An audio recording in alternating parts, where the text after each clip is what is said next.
Good morning. So today is pea planting day in my area. I live in Wichita, Kansas. We're zone 7A now. We were 6B. So thanks to global warming, we're moving up. So I plant my peas usually around Valentine's Day every year, but this year we had some really crazy snowy weather, so we're a couple of weeks behind. So I was just going to walk through with you kind of my process to get those peas ready to plant. Most people like to soak their peas overnight, which is more than okay. Unfortunately, I did not do mine last night, so I'm getting them ready and I'm going to let them soak for at least 4 hours. And I'm growing, so this is my first round of peas that I'm growing. And here in a week, I'll plant another round of a different type of peas in different areas. And so this weekend, I'm going to be starting with Green Arrow, which is my very favorite shelling pea.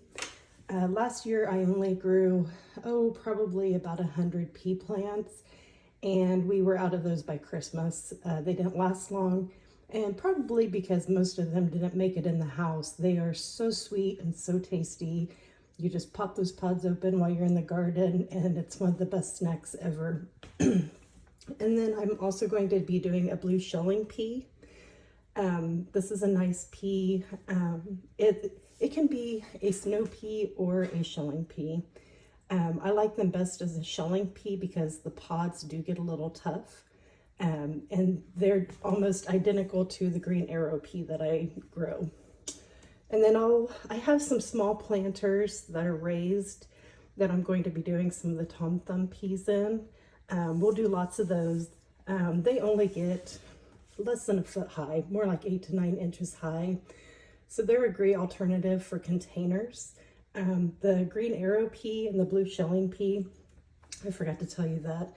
It says they get 1.5 feet to 2 feet tall. It's a total lie. Mine grew over 4 foot tall last year and I ran out of trellis. They were waving everywhere in the wind.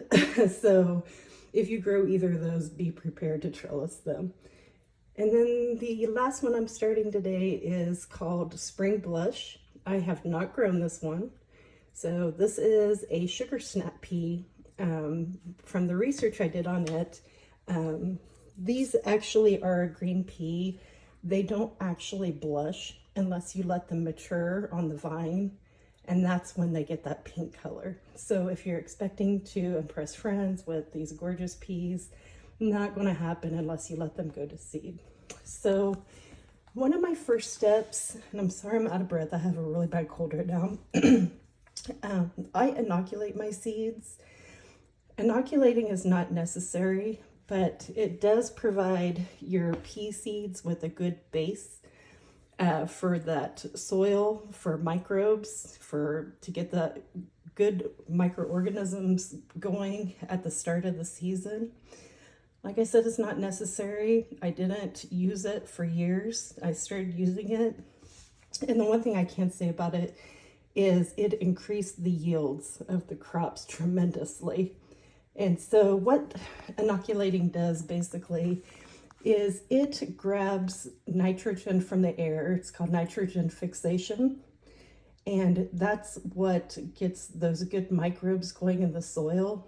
At the end of the season, I never pull pea plants.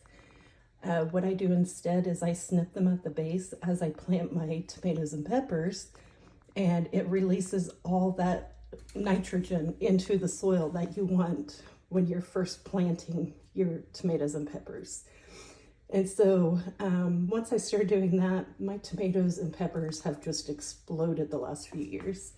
And so it's that garden environment working in a symbolic relationship, basically. So I have my inoculant here. You can use inoculants a couple of different ways. You can sprinkle it directly in the soil, or you can use it as I'm going to soak my seeds in it. And so it just takes a tiny bit, and I'll just sprinkle a little in there.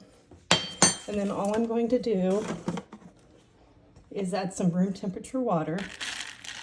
And these are just going to soak for a few hours. They'll be nice and soft and ready to plant. And so we'll do a follow-up when we get to that point. So have a great Sunday and happy gardening.